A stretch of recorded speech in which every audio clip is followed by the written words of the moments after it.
DK넷 라디오 오늘의 핫이슈입니다. 최현준 보도국장 오늘 어떤 소식인가요? 미국에서도 코로나 바이러스의 변이인 오미크론이 확산하고 있는 가운데 보건당국은 오미크론이 전파력은 분명 강하지만 심각성은 낮은 것으로 파악하고 있습니다. 네. 이란이 핵합의 보건협상에서 그동안 타협이 이루어진 상황을 모두 철회를 하고 추가 요구를 내놓은 것으로 알려졌습니다. 지난 11월 미국의 신규 일자리 수가 기대에 못 미쳤는데 관련 소식 이어서 살펴보겠습니다. 예, 첫 소식입니다. 이 코로나 바이러스 오미크론 변이가 전 세계적으로 확산이 되면서 관련 연구가 활발히 진행되고 있죠. 그런데 오미크론의 심각성이 그리 크지 않다 이런 분석이 나왔네요. 그렇습니다. 오미크론 변이가 전파력은 강하지만 사람들의 건강에 미치는 위험성은 낮은 것으로 보인다라고 보건 당국자들이 지난 주말 시사 프로그램에 출연을 해서 밝혔습니다. 네, 이 오미크론 변이와 관련해서 구체적으로 어떤 이야기가 나왔나요? 앤서니 파우치 백악관 수석 의료 보좌관이 지난 일요일 CNN에 출연을 했습니다. 오미크론이 처음 보고된 남아프리카 공화국의 발병 현황을 봤을 때 오미크론 변이의 전파력이 강한 건 분명하다라고 밝혔습니다. 하지만 오미크론의 심각성이 대단한 수준으로 보이지는 않는다라고 밝혔는데 결론을 내리기에는 아직 좀 더 많은 경험이나 임상들이 축적이 돼야 하지만 초기 징후로 봤을 때 계속해서 입원 환자가 급증하고 있는 델타 변이보단 위험이 조금 덜한 것으로 보인다라고 평가를 했습니다. 네. 자, 그러니까 이 오미크론에 앞서 나온 델타 변이보다 중증 위험이 적다 이 얘기인가요? 그렇습니다. 하지만 프랜시스 콜린스 국립보건원 원장은 MBC에 출연을 해서 오미크론에 대한 불확실성은 여전히 존재한다라고 밝혔습니다. 콜린스 원장은 과학자들이 관련 연구에 매진하고 있다면서 오미크론이 마지막 변이가 아닐 가능성이 있다라고도 밝혔습니다. 네, 그러면 다른 변이가 또 나올 수 있다 이 얘기인가요? 그렇습니다. 오미크론은 이 웨피 스파이크 단백질의 변형이 30개가 넘는 등 돌연 변이가 50개가 넘는다라고 말했는데 이 콜린스 원장은 지금껏 본 중 가장 많은 돌연 변이다라면서 오미크론은 골칫거리 변이인 것은 맞다라고 평가했습니다. 네, 이 오미크론이 현재 전 세계적으로 빠르게 확산하고 있죠. 오미크론 변이는 남아공에서 처음 보고된 지 일주일 만에 총 45개국으로 번졌고 미국에서는 지난 1일 캘리포니아에서 첫 확진자가 발생한 이후 어제까지 총 16개 주에서 오미크론 확진자가 보고가 됐습니다. 네, 뭐 텍사스 주에서도 이미 보고가 됐는데 미국에서도 확산 속도가 제법 빨라요. 네, 로셀 월렌스키 질병통제예방센터 CDC 국장은 일요일 ABC와의 인터뷰에서 CDC는 현재 확산 추이를 면밀히 주시하고 있다라고 밝혔습니다. 그러면서 확진자 수가 더 늘어날 것으로 보인다라고 설명했습니다. 네, 자 오미크론 심각성은 낮다곤 하지만 이렇게 전염률이 높다면 방역에 어려움을 겪게 되지 않을까요? 그렇죠. 월렌스키 국장은 오미크론이 가장 많은 돌연 변이를 갖고 있는 만큼 기존의 면역력을 벗어나고 또 다른 전염성 변이로 나타날 가능성이 있다라고 지적했습니다. 거기다 앞서 나온 델타 변이가 현재 미국의 우세종이 된 것도 우려되는 점이라고 밝혔습니다. 월렌스키 국장은 현재 미국의 코로나 확진자 가운데 99.9%는 델타 바이러스 확진자라고 설명했습니다. 네, 자 이러한 변이를 막을 수 있는 방법에 대해서 전문가들은 뭐라고 이야기하나요? 네, 월렌스키 국장은 기존의 코로나 바이러스 이 감염증 백신이 오미크론 변이에 어느 정도 효과가 있는지에 대해서는 아직 명확하게 밝히지는 않았습니다. 그래도 백신 접종 확대가 최선의 방법인 것은 맞다라고 강조합니다. 변이가 이렇게 계속 출현하는 상황에선 면역력을 강화할 수밖에 없는데 코로나 백신을 통해 그 면역력을 올릴 수가 있다라는 것입니다. 월렌스키 국장은 기존의 백신이 최소한 중증과 입원 환자를 줄이는 데에는 확실히 도움이 될 것이다라는 희망을 품고 있다라고 말했습니다. 네, 이 변이 바이러스 감염을 막는 백신이 나올 가능성은 없나요? 이에 대해 월렌스키 국장은 오미크론 변이에 특화된 백신에 대한 논의가 이미 시작됐다라고 밝혔습니다. 네. 식품의약국 FDA가 백신 제조사들과 오미크론 특화 부스터샷에 대한 승인 절차를 간소화하는 것을 두고 지금 논의 중이다라고 설명했는데요. 월렌스키 국장은 FDA의 승인이 나오면 CDC도 신속하게 움직일 것이다라고 밝혔습니다. 예. 자, 이러한 코로나 변이의 확산, 백신 접종률에도 영향을 주고 있나요? 그런 것으로 보입니다. 계속해서 떨어지던 코로나 백신 접종률이 지난주 2일이었습니다. 6개월 만에 처음으로 다시 증가한 것으로 나타났습니다. 하지만 아직도 백신을 맞지 않는 인구는 여전히 6천만 명에 이릅니다. 네. 자, 이렇게 오미크론이 확산함에 따라서 여행객에 대한 규정도 강화가 됐죠. 그렇습니다. 미국에 입국하려는 여행객은 백신 접종을 완료해야 하는 것은 물론이고 미국행 비행기 탑승 하루 전에 실시한 코로나 음성 결과를 반드시 제출해야 합니다. 일부 전문가들은 해외 항공편뿐 아니라 국내선에도 이런 강력한 제한 조처를 해야 한다 이렇게 주장합니다.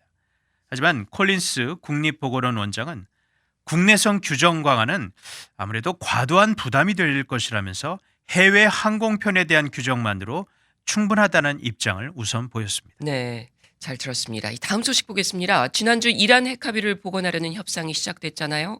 이와 관련해서 미국 정부가 이란을 비난하고 나섰네요. 네, 미국 국무부의 한 고위 관리가 최근 로이터 통신의 그 인터뷰에서 이란이 지난 4월에서 6월 총 6차례 진행된 회담에서 자신들이 제안에 어느 정도 타협을 이룬 사항에 대한 의견을 모두 철회를 하고 더 많은 것을 요구했다라고 비난을 했습니다. 또 이란이 이번 협상을 도발적인 방식으로 핵 프로그램에 계속 박차를 가하고 국제 원자력 기구 IAEA의 사찰을 무력화하는 시간으로 사용한다 이런 주장도 했습니다. 네. 이 핵합의 복원 협상은 지난주에 일단 끝이 났죠. 네, 지난주 3일 끝이 났는데 이게 완전하게 끝난 것은 아니고 이번 주 중에 다시 시작할 것으로 알려졌습니다. 이란은 미국이 간접적으로 참여하는 가운데 지난 4월 초부터 오스트리아 빈에서 러시아, 중국, 프랑스, 영국, 또 독일과 핵합의 복원을 위한 협상을 총 6차례 했습니다. 그런데 지난 6월 이후에 협상이 잠정 중단이 됐다가 5개월여 만인 11월 29일에 다시 열렸습니다. 네. 이 3일 협상이 종료된 뒤에 회담에 참여한 서방 나라들 사이에서 부정적인 말이 나오는 것으로 알려졌어요. 그렇습니다. 이란이 새로운 조건을 첨가함으로써 협상 타결 가능성이 줄어들었다 이런 말들이 나옵니다. 그간 이란에게는 상대적으로 유화적인 태도를 보였던 중국과 러시아에서도 이란의 태도에 당혹감과 또 실망감을 나타냈습니다. 네. 자, 그런데 이란은 반대로 미국이 문제다 이런 주장을 합니다. 이란 외무부 고위 관리가 지난 일요일 이란 관영 타스님 통신에 미국이 대이란 제재를 완전히 포기하지 못하는 것이 회담 진전에 있어서 가장 큰 도전이다 이런 얘기를 했습니다. 이 관리는 또 미국 정부가 최대 압박 정책을 철회하고 유럽 국가들이 정치적 의지만 보여준다면 즉각적인 협상 타결의 길이 열릴 수도 있다라는 강조도 했습니다. 네. 이란 핵합의 원래 어떤 내용인지 좀 살펴보죠. 그러니까 이란이 핵 프로그램을 중단하면 미국과 국제사회가 이란에 부과했던 제재를 철회한다라는 것이 핵심이었습니다. 이란 핵합의는 지난 2015년 당시 버락 오바마 미 행정부의 주도로 체결이 됐습니다. 하지만 그 3년 뒤 2018년 당시 도널드 트럼프 대통령이 기존 핵합의가 불충분하다라면서 재협상을 요구했고 핵합의에서 일방적으로 미국이 탈퇴를 했습니다. 그 뒤 이란은 핵합의를 점진적으로 무력화해 왔습니다. 우라늄 농축 농도와 농축량을 늘렸고 IAEA의 사찰 활동을 제한하는 등 핵합의를 조금씩 무력화하면서 긴장이 계속해서 고조가 됐습니다. 네. 그러다가 이 조 바이든 행정부가 들어서면서 극적으로 핵합의를 복원하기 위한 협상이 시작이 됐잖아요. 그런데 지금까지 나온 보도를 보면 합의가 쉽진 않을 것 같네요. 그렇습니다. 하지만 이란은 어제도 협상을 재개할 뜻을 밝혔습니다. 이란 외교부 대변인이 자신들이 제출한 방안이 모두가 협상이 가능한 것들이다라고도 강조를 했습니다. 네, 잘 들었습니다. 한 가지 소식 더 보겠습니다. 지난달 미국의 고용지표가 발표됐네요. 네, 노동부가 지난 3일 발표한 자료를 보면 지난 11월 비농업 부문 신규 고용이 21만여 건 증가했다고 발표했습니다. 시장이 전망했던 것과는 꽤 큰 차이가 있습니다. 다우존스 그리고 월스트리트저널 등은 11월 신규 고용이 57만 3천여 개에 달할 것으로 내다봤지만 실제로는 전망치의 절반에도 미치지 못했습니다. 네. 앞선 달과 비교해 보면 지난 10월의 신규 고용 건수가 53만 1천 건에서 54만 6천 건으로 상향 조정이 됐는데 이번에 발표된 11월 수치 그 절반에도 못 미친 겁니다. CNN 등에 따르면 그래서 이번 수치는 지난 2020년 12월 이후 가장 낮은 수치입니다. 예. 특히 어느 분야에서 신규 고용이 줄어든 건가요? 앞선 10월에는 레저 그리고 접객업 부문이 신규 고용을 견인했었는데 근데 11월에는 반대였습니다.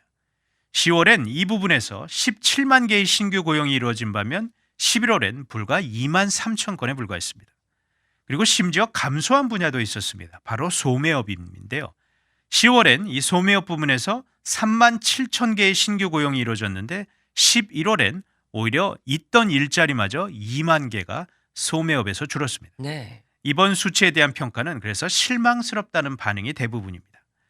CNN과 CNBC 등은 해당 소식을 전하면서 모두 실망스러운 수치다라고 전했습니다. CNN은 또 이번 수치가 실망스러운 이유로 앞으로 다가올 상황에 우려할 부분들이 생겼기 때문이다라는 설명도 했습니다. 네. 이 추가로 우려되는 부분, 이건 어떤 부분일까요? 바로 최근 새롭게 확산하는 코로나 바이러스 오미크론 변이입니다. 이번 수치는 오미크론 변이 확산 전에 나온 이 자료라기 때문입니다. 그래서 일부 경제 전문가는 새로운 변이의 출현으로 12월에는 고용 속도가 더 느려질 수도 있을 것이다라고 전망을 했습니다. 네. 자, 이번 노동부 발표에서 긍정적인 부분도 있다고 하던데요. 바로 실업률이었습니다. 앞선 달 4.6%보다 0.4%포인트가 떨어진 4.2%로 집계가 됐습니다. 11월 실업 인구는 54만 2천 명 줄어든 690만 명입니다. 자, 노동부는 11월 실업률은 지난해 2월부터 4월에 나온 수치보다 훨씬 더 낮은 수치다라는 강조를 했습니다. 다만 팬데믹 이전의 실업률 3.5%, 실업 인구 570만 명에는 아직 미치지 못하지만 그래도 이 실업률이 낮아졌다는 것은 긍정적인 수치라고 봐야 할 것 같습니다. 네.